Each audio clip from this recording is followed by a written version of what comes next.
For people who don't know, Boston Review is based in Boston, in the US, although thanks to the pandemic, our staff is kind of scattered a little bit at this point, but I am in Boston. For those who just don't know at all, Boston Review is an independent, nonprofit public space for the robust discussion of ideas and culture.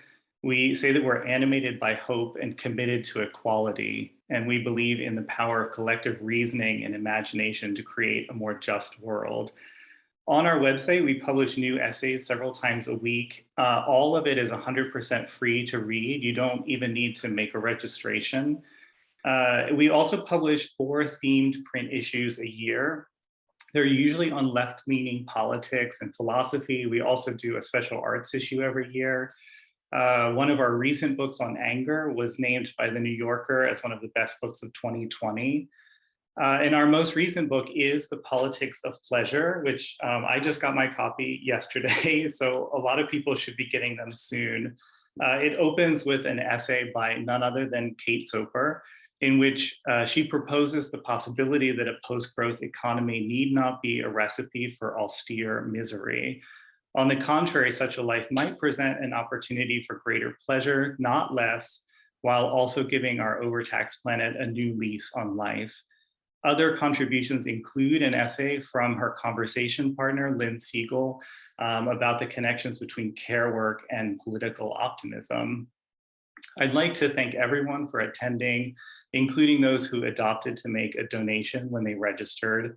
After today's conversation, please do go to our website, bostonreview.net, to enjoy all of the free content and consider helping out by becoming a member, making a donation of any size, buying a book, even just signing up for our free newsletters, which are really great and have a lot of new sort of editorial curated content. And also please do the same for The Philosopher. The website is thephilosopher1923.org. Today's guests really don't need an introduction. They have both had an outsized impact on philosophy, the struggle for gender and sex equality, Marxist and socialist thinking, and environmentalism. Lynne Segal is Emerita Anniversary Professor of Psychology and Gender Studies in the Department of Psychosocial Studies at Birkbeck College, University of London. Her most recent book is the co-authored The Care Manifesto, The Politics of Interdependence. She is also author of Radical Happiness, Moments of Collective Joy, Is the Future Female? Troubled Thoughts on Contemporary Feminism, and with Sheila Robotham and Hilary Wainwright, Beyond the Fragments, Feminism and the Making of Socialism. Kate Soper is Emerita Professor of Philosophy at London Metropolitan University. She has been an editorial collective member of Radical Philosophy and of New Left Review, and a regular columnist for Capitalism, Nature, and Socialism. She has translated works by Sebastiano Timpanaro, Norberto Bobbio, Michel Foucault, and many others. And her most recent books are Post-Growth Living for an Alternative Hedonism and the co-edited volumes Citizenship and Consumption and The Politics and Pleasure of Consuming Differently. It's such a pleasure to share this space with them today. And despite the limitations of Zoom, I know, like me, you are giving the psychic equivalent of roaring applause to welcome them. Thanks so much, Kate and Lynne. I will turn it over to you now. As we just heard from Adam, and I'm sure many people know, the core of your work is to argue for alternative hedonism, but to tell us that alternative hedonism is not only going to help us create sustainable consumption, create a better possible future, but also in the process, it actually is going to bring us greater pleasure, give us more time, enable us to slow down and enjoy life more. Maybe you just want to say a little bit about your arguments there before we move on to discuss them. Yeah, sure. I mean, I think probably what I should emphasize here is what is particularly distinctive about my own argument, because I think a lot of commentary on environmental crisis is going to accept that there can't be any sustainable planetary order that doesn't involve much greater equality, both within and between nations. And I think most environmentalists will also accept that we need a break ultimately with growth-driven capitalism and the consumer culture on which it depends. So in that sense, I share both those positions, but what is more distinctive to my own viewpoint is the emphasis I place on the downsides, actually, of the so-called good life associated with consumer culture today. I'm talking here about the dominance of the work ethic, the way in which that creates time scarcity for everybody, that the ways we travel are very polluting and create a great deal of congestion, because of the car culture and so on. So there are negative aspects of contemporary ways of living that I'm stressing. And I'm arguing that if we move on if we were to opt for an alternative, what I call an alternative politics of prosperity, an alternative way of thinking about the pleasures of living well, then we could not only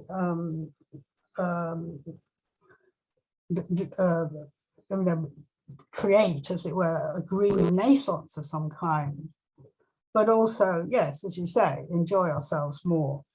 And that's, it's that sense of, what I don't think it's been sufficiently emphasized that there is enjoyment to be had from revised ways of living. And very often I think,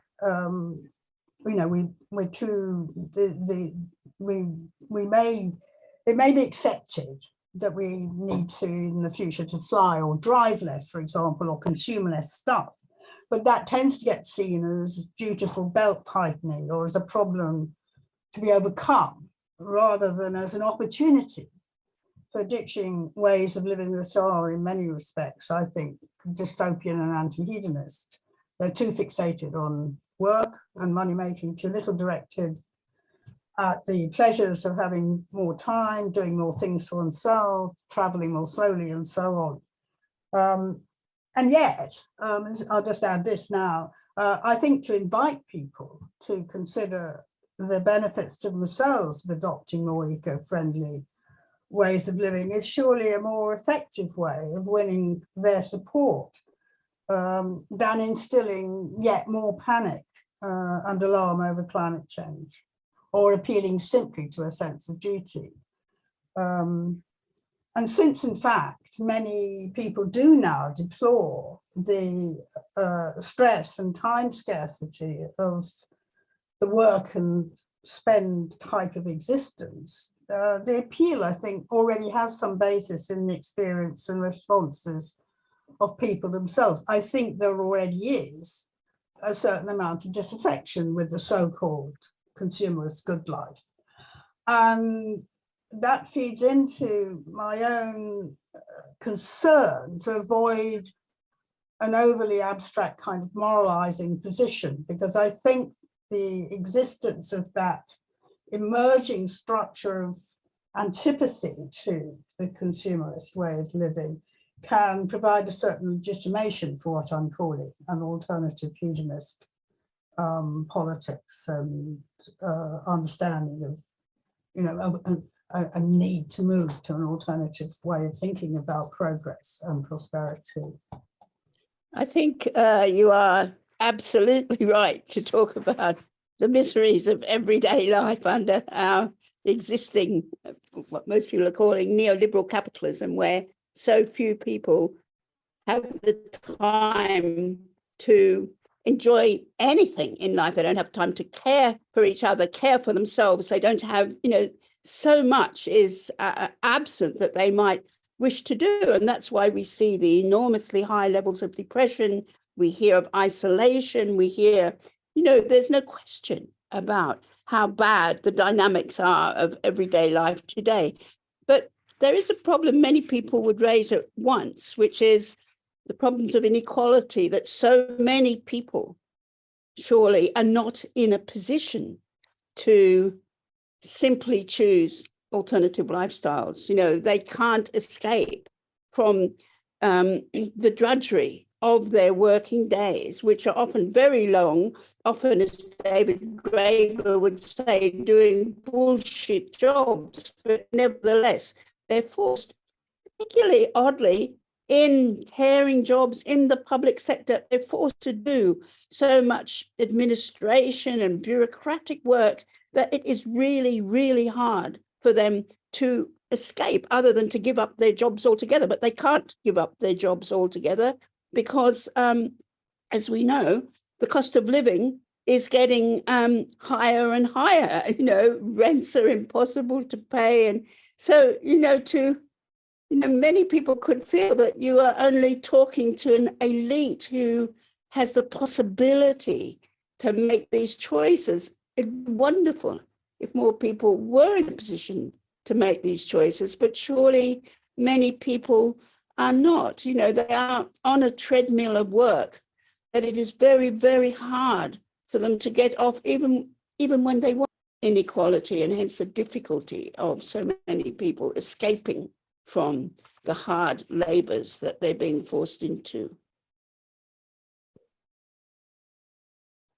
Yeah, no, it's a very good question. I'm glad you've raised the issue, Lynne. I think there are two main things I want to say in response to it. One of them, I think, is that I don't necessarily see participation in what I'm calling the consumerist form of living, consumer culture associated with neoliberal capitalism. I don't necessarily see that as something that only an elite of more affluent consumers have access to. I see it more as a kind of regime in which we're all caught up in one way or another. So that, yes, I agree. One of the ways in which people are caught up in it is that they have far too little time. And time is very important to developing alternative ways of thinking about politics and ways of living. I agree. So I think we need to actually think about consumerism, not as a necessarily natural way of living, which I think is often the way it has tended to be thought about. I mean, one of my criticisms is of a kind of Marxist approach, which rightly emphasizes the purely historical nature of capitalist production, but tends to readily, I think, to accept that consumer culture is somehow a natural way of meeting our needs and having pleasurable existence. I'm wanting to argue that we need to actually challenge that sense of it being an inevitable and commonly acceptable way of living, and think about an alternative. I think about challenging that sort of naturalization of it.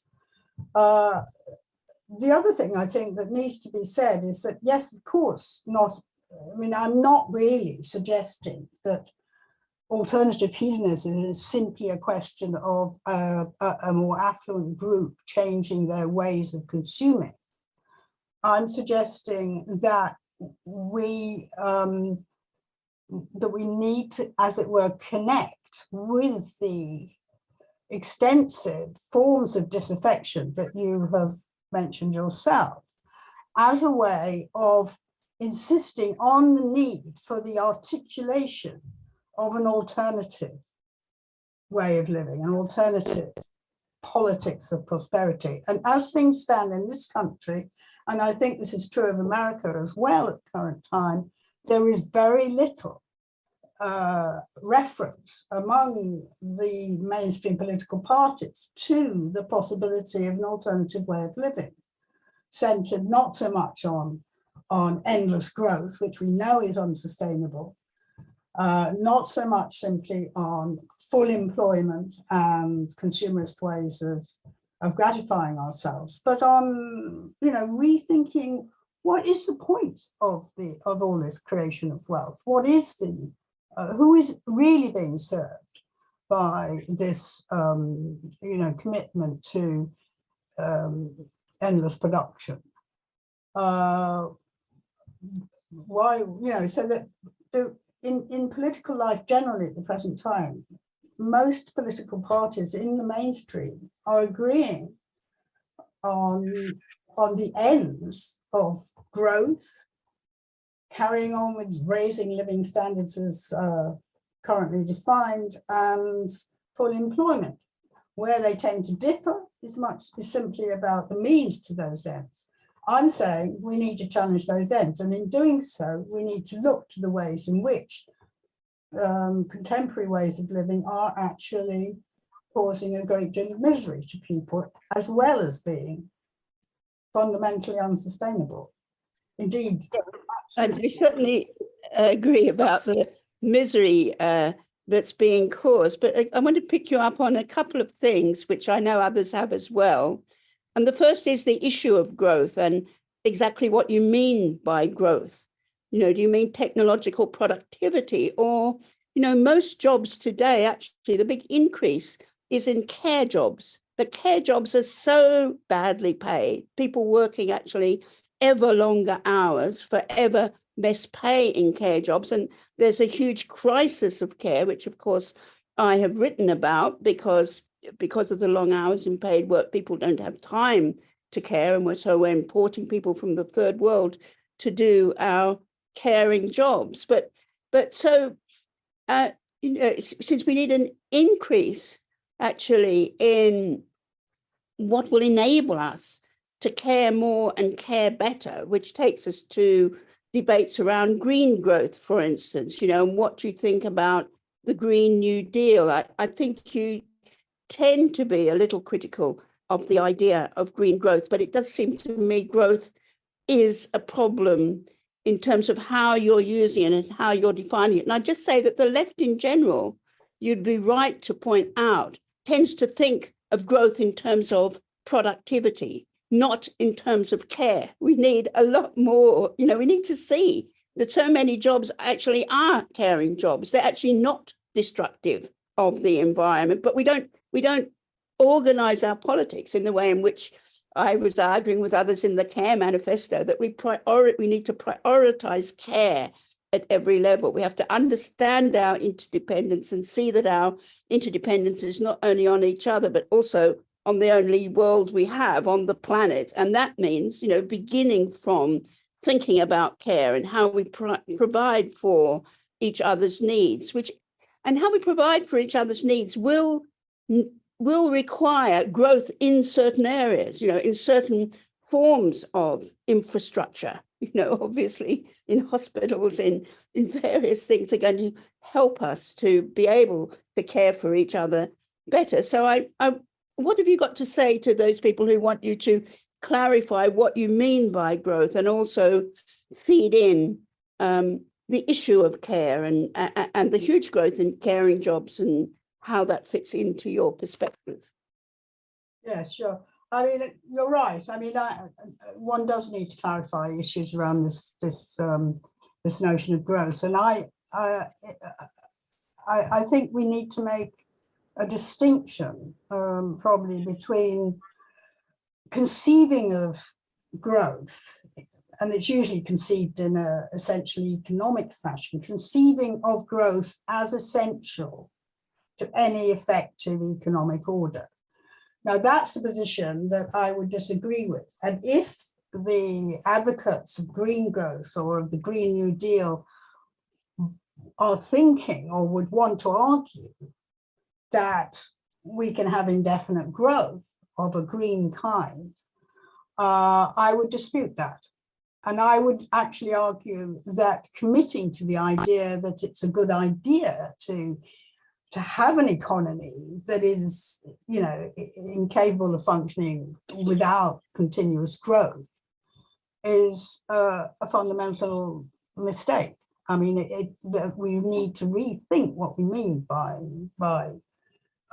wealth and its creation if we're committed to that kind of view. Having said that, I completely agree with you, Lynne, that growth in certain areas would need to be part and parcel of what I'm calling a green renaissance. In other words, you know, yes, of course we need a growth and the revaluation of caring, and we need to recognize much more fully the interdependence of people. We need to challenge the what you call, I think, in your article, the uber individualism of our culture, which of course has served the capitalist market very well indeed. I mean, trying to get us all to consume in more individualizing ways means that more goods and services can be sold to us on that basis. So, I mean, I completely agree. And when I'm arguing for living differently, I would emphasize that part of that would be a turn to more collaborative ways of living, more sharing of goods, more use of, you know, common networks of providing for ourselves. And that could have all sorts of benefits. I mean, it would mean that people, you know, very many people who were on the margins could be more, you know, or you know, solitary and so on, would overcome some of the problems that they have from having to live within a much more market-driven society. So I think we need growth, yes, in the provision of care. I would say we need growth in the provision of culture, the arts, and we need growth in education, probably, I think, and shifts in the forms of education as well for living more fulfilling lives. But we also need growth in a transition period in such areas as the infrastructure for renewable energy and so on. So I'm not cutting out the need for growth as such, but I am, you know, in certain areas at any rate. But I would like to see it defended, as some of the Green parties now are, to be fair to them, as growth within a transition which no longer says GDP is the only thing that counts in terms of prosperity, that is actually prepared to say, look, ultimately we need to transition to an economy, to a mode of thinking about our economic order that is no longer making such a shibboleth simply of growth. And in the last analysis, why is growth a shibboleth? It's because you know, it's impossible to realize endless profit if you don't continue to grow. So, you know, it's only, of course, the 1% that are making those endless profits, isn't it? Productivity at the moment is simply the rewards of productivity are going to ever fewer people, which we would agree on. But I'm glad you mentioned collectivity, because one thing I was thinking about your writing was a lot of your examples of alternative hedonism seem very much based on the individual and the personal, you know, more cycling, more time to do things and so on. Whereas in my writing, I'm always emphasizing collectivity and the point of bringing people together. And in my article, of course, for the Boston Review, I'm saying that it is, you know, when we can manage to secure things with others that, you know, are going to be for the benefit of others, that, you know, we are likely to feel most joy and most happiness. And so I was wondering, and I would also link that to politics in a way in which I don't know how quickly you can get from a belief in the benefits of alternative hedonism to changing a political structure. You know, I mean, for us to get hegemony in the idea that basically we have to oppose capitalism we have to oppose capitalism if we're going to stop the push towards endless growth. I mean, we just have a new prime minister, sadly, in Britain, who is pushing us in exactly the wrong direction. Is going to deregulate further, is going to actually, she's going to do everything the opposite of what we're asking for. So, I mean, we really have to work out how to organize politically. That is crucial, isn't it? And can we really get from a commitment to alternative hedonism to engagement in the struggle, basically, to overthrow capitalism? Well, you've touched on the key issue here, which is the question of agency, I think. I mean, we can say what's wrong with the present order and what needs to be put in its place, but it's much harder to actually produce a convincing argument about the agents or forces or processes of transformation. And I think that's become harder on the left, if only because we no longer have quite the same confidence as a more orthodox position would have had until quite recently in the role of the working class as being the agents of that kind of revolutionary transition. I think, I don't think I have an answer here at all, but I do know that one of the reasons I came round to thinking in terms of what I'm calling alternative hedonism was because because of the question of agency, really. And I had sort of wondered where a new leverage might emerge, a new movement that could emerge from the disaffection of people with their existing lifestyle and their preparedness to campaign around an alternative politics of prosperity that could then hook up with already existing more militant, if you like, conventional forms of campaigning, because I think in the last analysis it may be very difficult in an advanced industrial society such as Britain and America to move towards a more radical, to build the electoral support, as it were, for a mandate for introducing a radical shift in the economy. If that is not supported by considerable groups that have not usually been counted as the agents within left thinking, in other words, those who are actually enjoying the affluent lifestyle, or able to consume it at any rate, whether they enjoy it. But they are in a position, I think, to create more of a movement, maybe politically, for the kinds of change that we would see as desirable.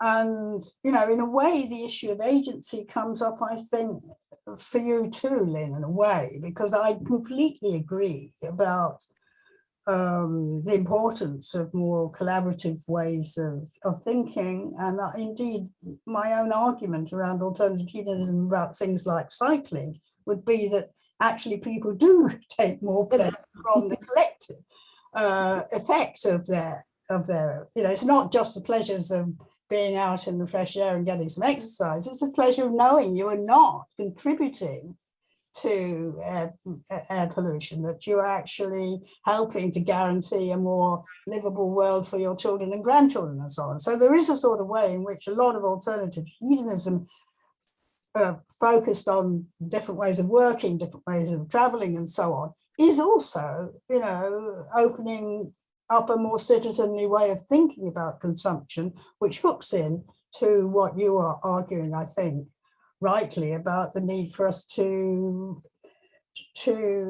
reignite, if you like, that more citizenly Republican sense of how we need to live. So but that too, of course, has to, you know, in a sense, it's an ideal, but how do we actually, you know, create the momentum for it, particularly now, because I think, as you yourself recognize, there is, you know, although there's quite a lot of voluntary work going on, I mean, people are responded, as you say, to the pandemic, for example, by a surge of kind of caring activities of various kinds.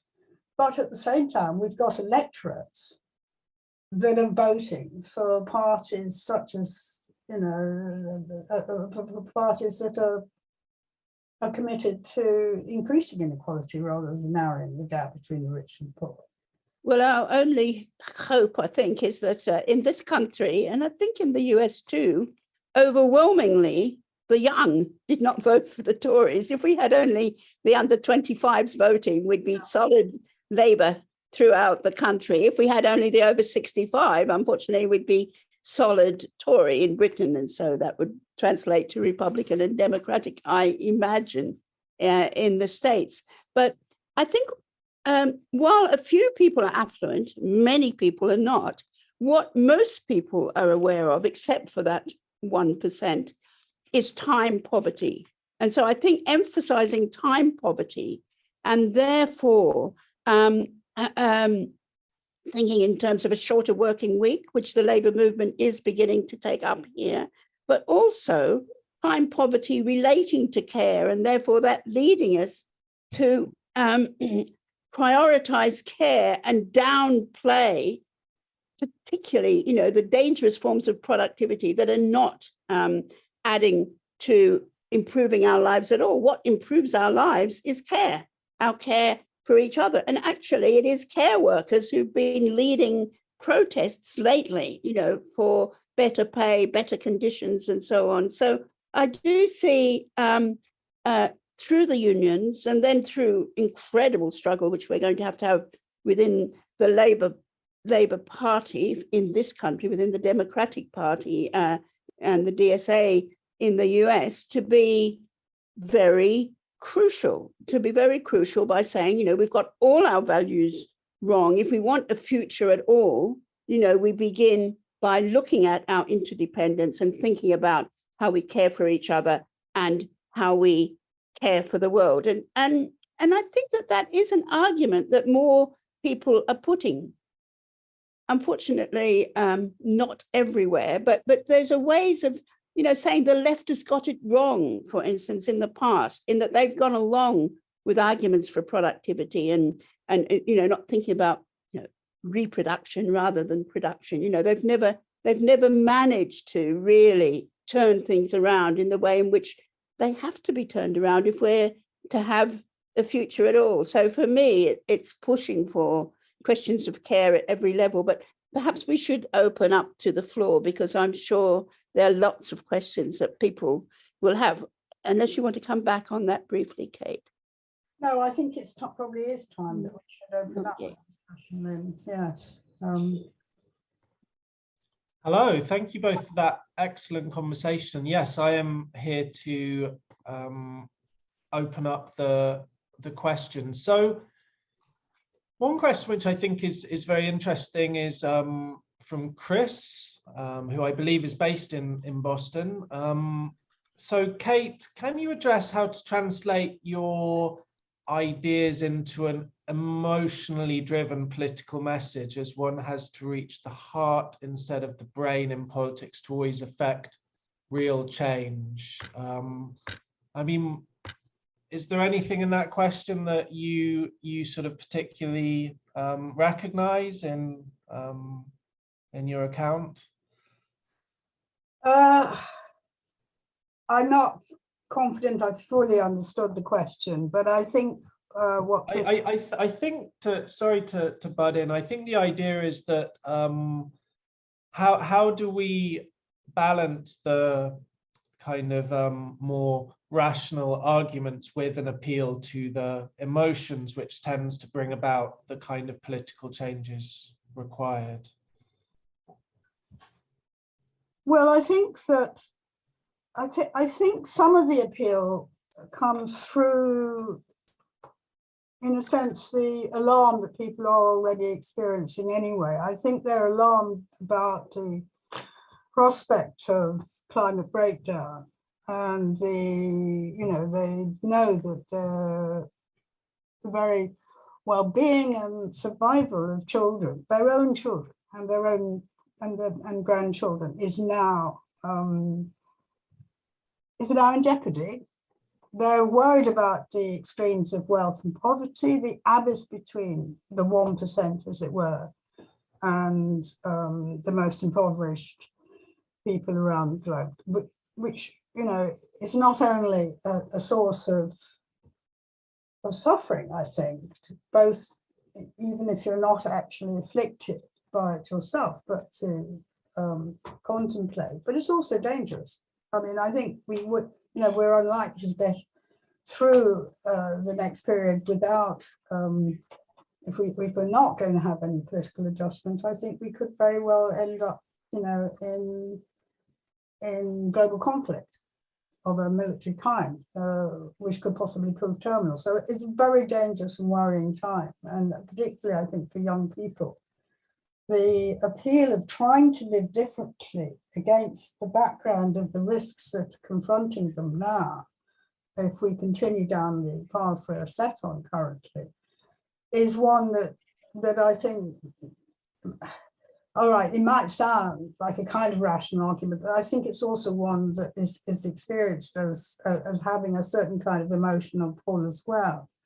And then I think there are ways, and in a way, Lynne and I suppose have touched on them a bit, in which the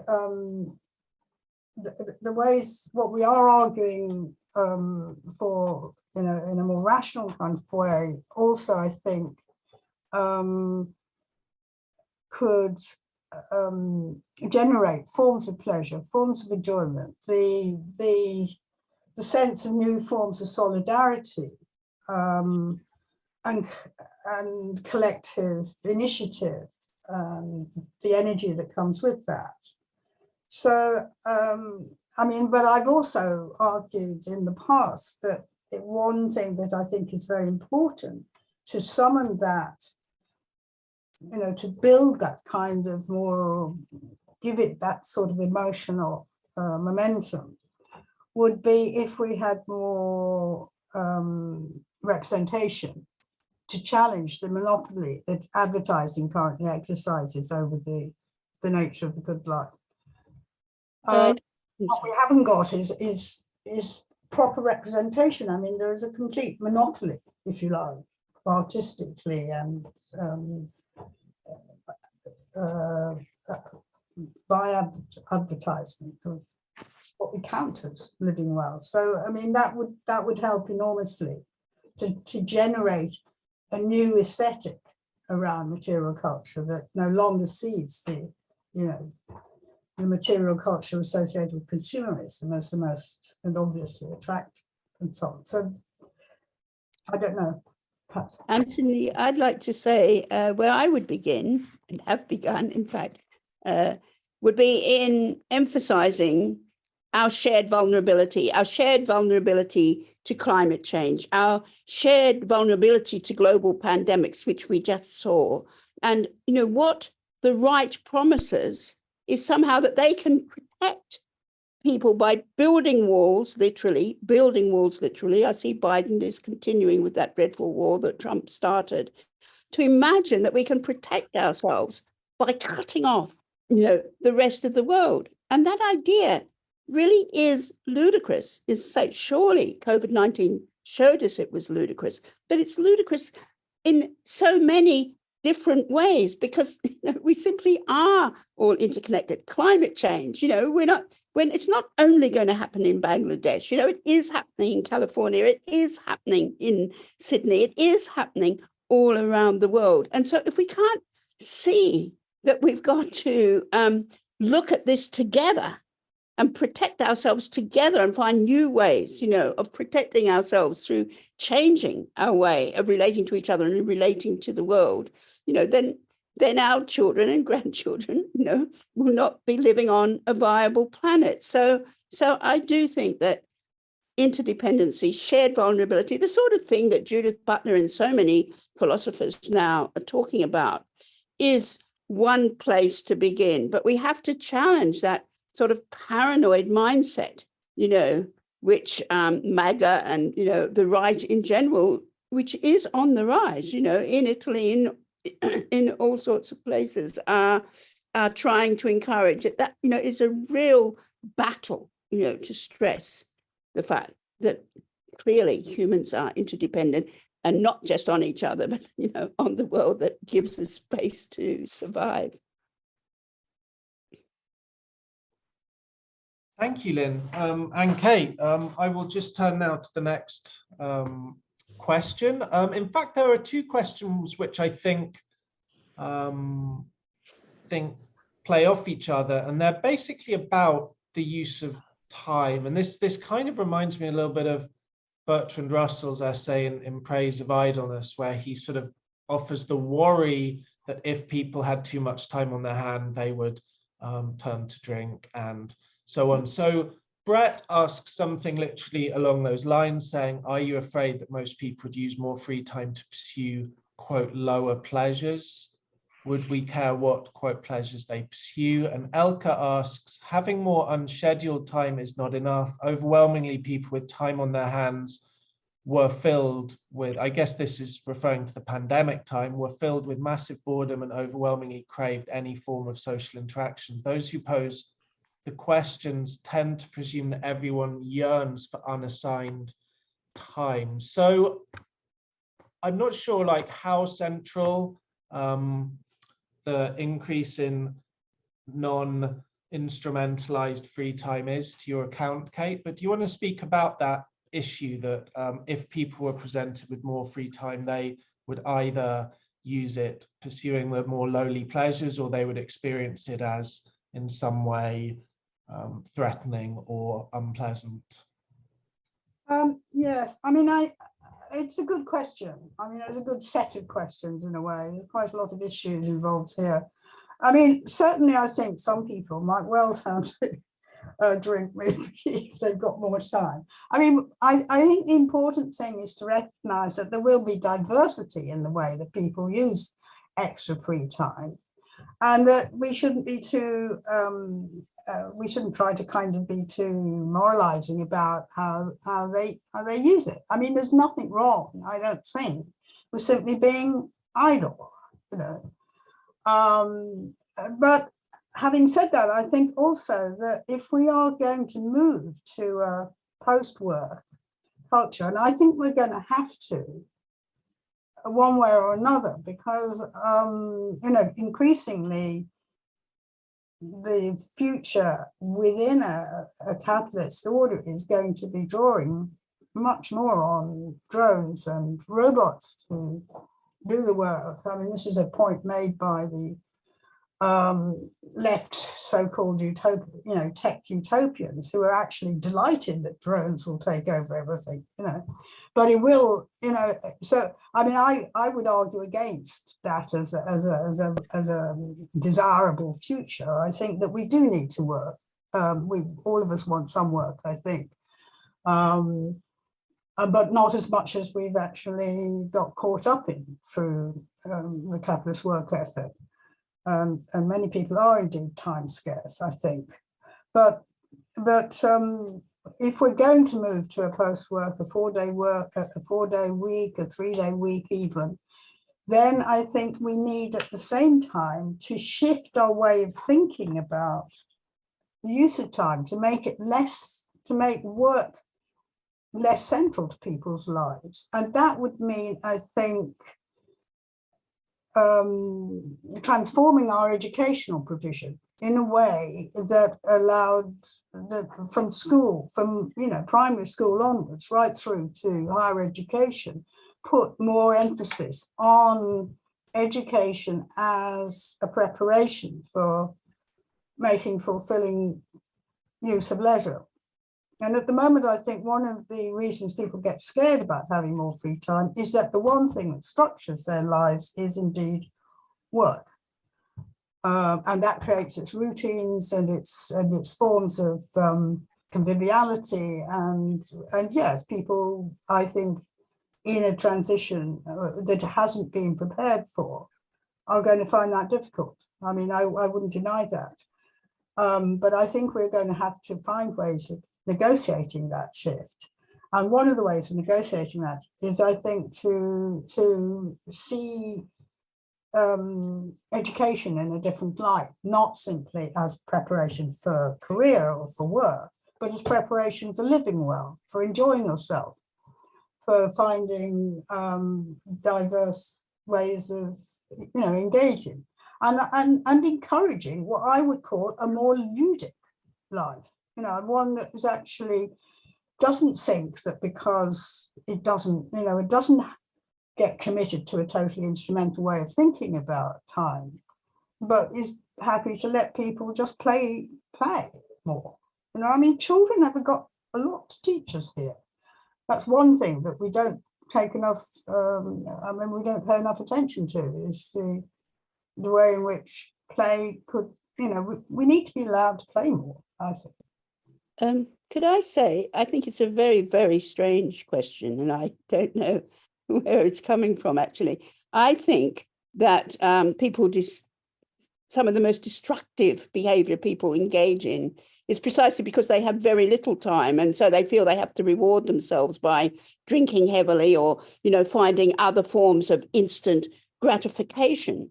And as for the question of time, anyone with any dependence, with children, with old people needing care, with friends who need care, does not have enough time. I mean, I don't know quite what world this question is coming from, but all my friends do not have enough time to do the things they would like to do, to give support for their friends, to look after their children, to look after their elderly and so on. We do live with huge time poverty, and I find it really, really odd that it's thought otherwise. And also, I don't think for a minute that automation is going to replace our care jobs.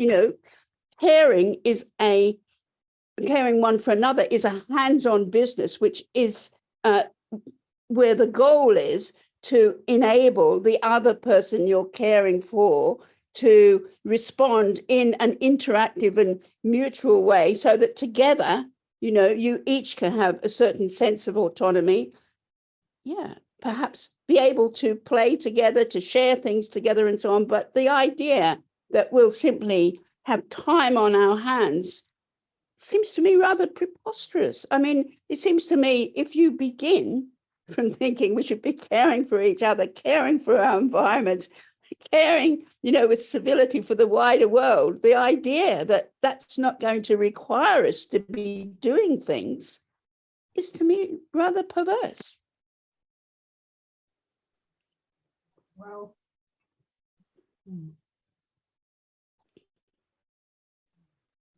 Thank you. Sorry, I was on mute. So one question that's come up from an anonymous attendee is around the role of utopia. Obviously, this was a phrase that Kate used, even though it wasn't, a one repeatedly done. Obviously, they've looked up the contents page to the new, or maybe Adam's put it in the thing, but anyway, it's in the title of your essay for the new issue of the Boston Review, isn't it? The Utopian Pulse, Lynne. Mm-hmm. So, I mean, Lynne, do you want to start? Just maybe it's sort of more just a conceptual thing. What are people talking about these days when they talk about utopias? Obviously, it's a word that's extremely it's sort of generally laughed out of town if you start even using. People seem more comfortable with dystopias than utopias, perhaps. That's the gist of the question. So how do you use that term in your work and your aspirations? Nothing is selling like dystopias nowadays. I mean, if you think of the Hunger Games or Atwood, or all the best-selling books, Be Near Me, they're all about dystopias. The fact that we're going to end up starving or eating each other, or someone's going to be in control of our reproductive systems and so on. And that is a shift. When I came into politics in the 60s and 70s, the thinking was much more positive. We did think that we were going to be able to change things together. You know, when feminism comes along at the end of the 60s into the 1970s, we really think we can transform family life, get more people sharing the caring. We can also make the workplace more compatible with the home. So, you know, utopian thinking is imagining a better world, a world that's based on our actual needs and our being able to care for each other. And caring was very much at the heart of feminism. I mean, many of us were young mothers and so on, you know, and we were thinking, how can we create a world where you don't have these isolated mothers looking after their children, getting depressed, and their children also suffering from that? But, you know, we can have public nurseries, public kitchens, public, you know, we can create community. So utopian thinking is about creating community. It's about sharing. It's about not seeing ourselves as these isolated individuals who every minute should be simply trying to improve ourselves, rather than working for each other to try and improve the conditions for everyone. That is utopian thinking. And without utopian thinking, we're not going to survive. It is as simple as that. We're not going to survive, or our children or grandchildren are not going to survive. Thanks, Lynne. Would you like to add anything to that, Kate? Only I think that utopia, I think in the past had a sort of bad reputation as being literally the place that never really came to pass, as it were, you know, the place that's out of place. Today, I think we tend to use the notion of utopia to indicate where we would ideally like to go, socially, politically, and it's used in a looser kind of way, I think, to specify the ways of living and organizing the economy that we would prefer to see in place of the existing order. It's as simple as that. So it's, and I agree with Lynne that in that sense, certainly we need as much utopian thinking as we can get.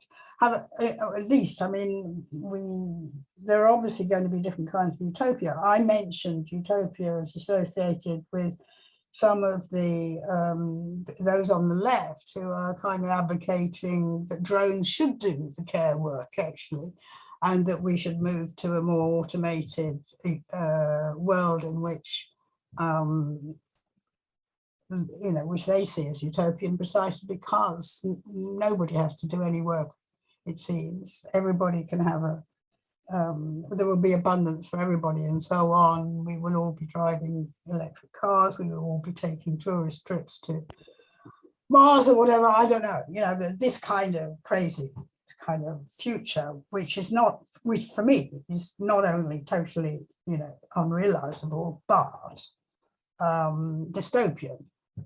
So, but nonetheless referred to in some ways as utopia. But the utopia that I think Lynne and I are in some broad agreement about here is one I think we need to specify the conditions as much as possible. And as I say, try to kind of depict it as well in cultural terms, so to summon the desire for it. Thank you very much. We're pretty much at the end. So I think what I'll do, as Kate just gave the most recent response, Lynne, do you have any final words, any final reflections based on the theme of the politics of pleasure, or on this conversation, or any of the things you may have seen in the chat, or anything that you feel you would have liked to have come up but that didn't? Well, I can see some people thought that I was being rather didactic or dismissive in saying, actually, you know, we're not simply going to have time on our hands. If we're going to think about how to care for each other and care for the world, we're going to have to be pretty active. You know, a caring world is a world in which I'm afraid it's not just going to be automatons doing everything for us. We're going to have to be out there interacting with each other. And I guess that's the world I'm passionately fighting for and committed to, and the ideas that I'm trying to get across, how we actually have the time and the space and the resources and the infrastructures that enable us to care for each other better, caring for ourselves better. But, we don't only need to be cared for. Part of happiness is being able to care for others. We do need to be able to care for others and, get off this treadmill of thinking that the point of life is self-improvement. No, it's about enjoying sharing this world with those who are on the world with us. Thank you very much. And Kate, any final words, any topics that you would have liked to have touched on that didn't come up in the short time we have available, or anything you picked up from the chat? Only I think that although I understand Lynne's emphasis on care and a kind of altruism that should govern us much more, a kind of new sense of citizenship that we need to develop, responsibility to others, the sense of our own dependence upon them. But I'm also, I suppose, arguing that we do need, I think, to not present the case for alternative consumption purely in terms of a sense of duty to others, but also as something that could, that we have a self-interest as well. In other words, I think that moving to an alternative hedonist way of thinking about the future can be defended both as providing providing a more sustainable world and introducing forms of caring and responsibility that have not been flourishing in our current culture at all, but also something that can be more personally gratifying. And therefore, that the politics that takes us there should be appealing to self-interest as well as to the commitments we need to restore to other people that have been eroded in the emphasis simply on ourselves as consumers rather than as